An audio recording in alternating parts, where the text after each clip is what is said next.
అనంతపురంలోని నార్పాలలో xerox centre కు వెళ్లిన 8వ తరగతి దళిత బాలికపై షాప్ నిర్వాహకుడు నాగరాజు అత్యాచార యత్నం చేశారు. భయంతో కేకలు పెట్టారు. బాలిక స్థానికులు గమనించి నాగరాజుకు దేహశుద్ధి చేశారు. మొన్న నంద్యాల, నిన్న విజయనగరం, నేడు అనంతపురంలో బాలికలపై వరుసగా అఘాయిత్యాలు చోటు చేసుకుంటున్నాయి.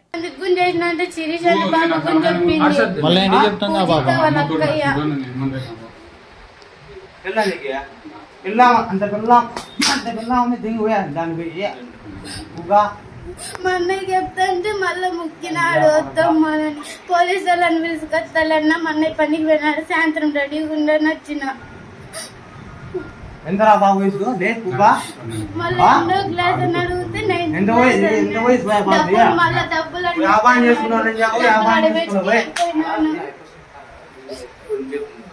ఛానల్ ఉంది కదా, పేపర్ ఉంది, మనకి మడ్డ అయ్యింది.